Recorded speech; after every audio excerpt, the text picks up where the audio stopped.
"I can fix it," said the black boy to the stranded millionaire. At first, Richard Callahan laughed. How could an 11-year-old repair an engine worth more than most houses? But 5 minutes later, Elijah's small hands brought the luxury car back to life. When Richard reached for his wallet, the boy refused, simply warning, "This place isn't safe for you," before vanishing into the crowd. That night, Richard couldn't shake those words. The next day, searching the streets, he finally found Elijah.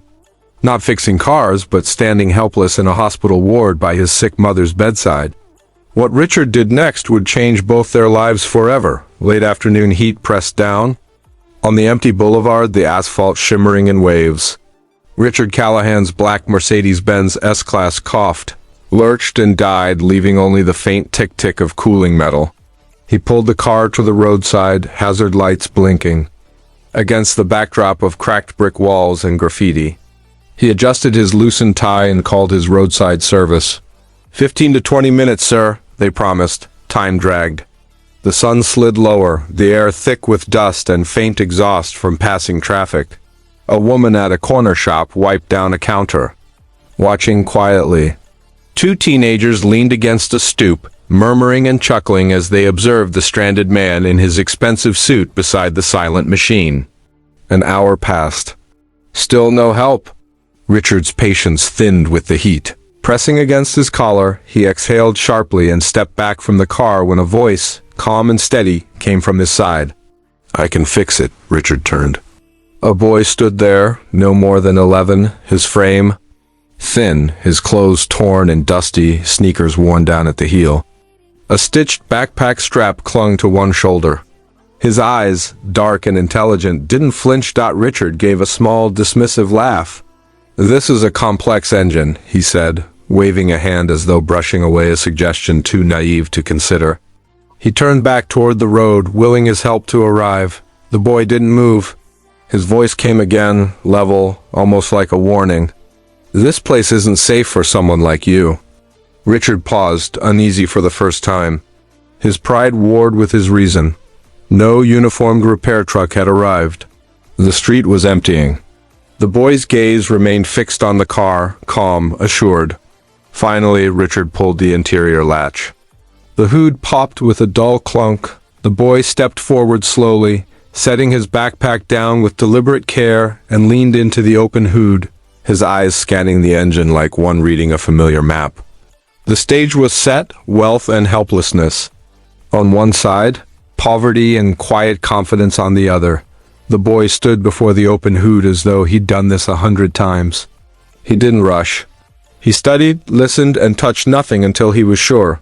From his backpack he produced a few small tools, an old screwdriver, a piece of sandpaper folded tight, a worn toothbrush, and a matchbox of spare fuses. Not much, but enough. He checked the cables, pressed the battery clamp, tightened a loose ground connection, and swapped a weakened fuse with one from his box.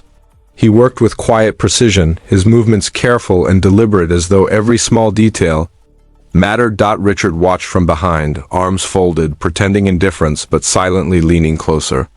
His world was built on contracts and guarantees. Yet here was a child with nothing but confidence in his hands. Minutes passed. The boy closed the hood gently, brushed the dust from his fingers, and nodded once.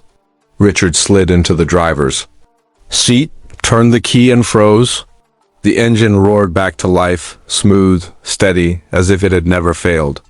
A brief laugh escaped him, startled and relieved. He stepped out, pulling his wallet. "For your help," he said, holding out crisp bills. "But—" The boy shook his head. "Don't worry," he replied simply. His voice was calm, final. He pointed toward the street. "You should go. This isn't a safe place for you." And with that, he slung the stitched backpack over his shoulder and walked away, disappearing into the flow of the neighborhood without asking for anything in return. Richard stood there, money still in his hand, watching the boy vanish. The car purred at his side. Yet he felt unsettled, unfinished. That night, the image replayed in his mind. The boy's small hands, the quiet certainty in his voice, the refusal of money, the warning. "This isn't a safe place for you," echoed like a riddle. He lay awake, restless, knowing he couldn't leave it there. Tomorrow he would return. Morning light stretched across the city as Richard steered the Mercedes back toward the same streets. He told himself it was just curiosity, but the tightness in his chest said otherwise. The boulevard unfolded, cracked asphalt, graffiti on brick walls, power lines sagging low. He slowed by the same kiosk. The woman who'd watched him the day before glanced up, recognition quick in her eyes. "The boy?" Richard asked, his voice measured. "Do you know him?" She hesitated, exchanged a look with her neighbor, then shrugged. "Plenty of boys here, but I've seen him run toward the clinic." That word clinic lodged in his chest. Richard thanked her and drove on. The clinic was a squat concrete block. Paint flaking from its walls, a crook sign swaying above the door. Inside, the air was thick with disinfectant, sweat, and fatigue. Mothers cradled sick children on wooden benches. A man coughed harshly into his sleeve. Nurses in faded scrubs moved briskly between patients. Richard stood out immediately. His polished shoes, tailored jacket, the way he carried himself. Heads turned, conversations hushed. What's a man like him doing here? And then he saw him. The boy, backpack hanging loose, torn clothes tugged into place. He hurried past the crowd. His eyes were sharp, but his shoulders carried urgency far too. Heavy for his age, he pressed through a half-open door. Richard followed, stopping at the threshold. Inside lay a woman. Her face pale against a thin pillow, oxygen tubing taped under her nose.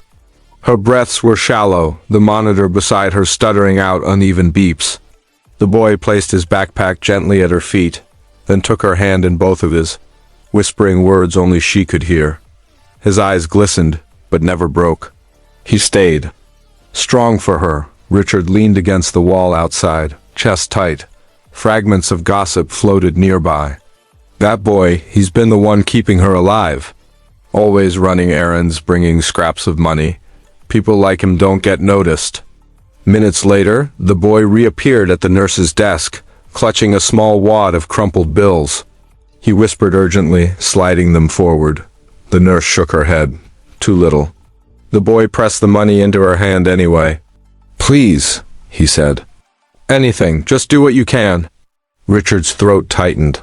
Yesterday, this boy had fixed his luxury car without asking for a cent. Today, he was fighting to keep his mother alive with scraps.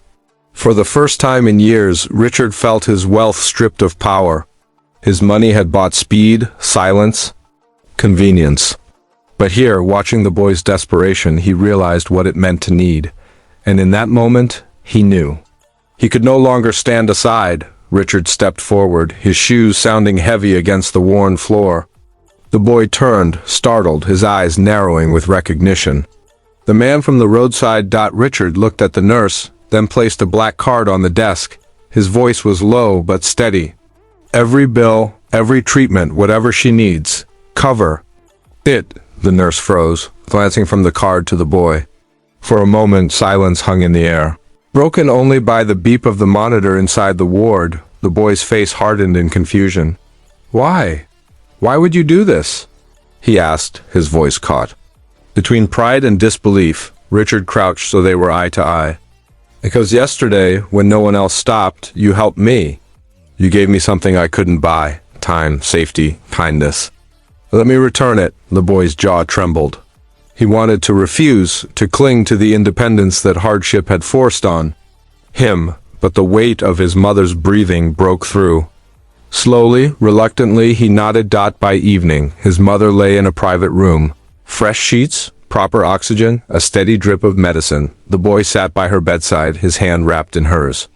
Richard watched from the doorway, a quiet witness to a bond he could never buy, but could help protect. News of the act spread through the neighborhood. Voices whispered in corners. "That boy fixed his car, and now look. Imagine a billionaire helping one of ours." Maybe not all rich men walk blind. In the weeks that followed, Richard did more than cover bills. He arranged tutors, opened doors to schools the boy could only dream of, and kept his stitched backpack as a symbol of where he had come from. Eventually, he offered adoption not as charity but as a partnership. "You carry the heart of an engineer," Richard said. "Let me give you the path to build what you were born to create."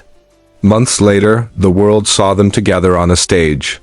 Cameras flashed as Richard spoke at a press conference, Elijah by his side. The boy, still humble, still carrying his backpack, stood firm under the lights. Richard addressed the room. Not long ago, my car broke down. I had wealth, contacts, services, and no one came except him. A boy who had nothing to spare, but still gave everything. He reminded me that real wealth is not in bank accounts. It's in courage and kindness and choosing to act when others look away. Applause filled the hall. Reporters scribbled furiously. Elijah lowered his gaze for a moment, then lifted it again, his expression calm but unshakable. And in that moment, it was no longer a story of a stranded millionaire. It was the story of a boy whose small hands repaired more than an engine. They restarted a man's humanity. The world told me wealth was power.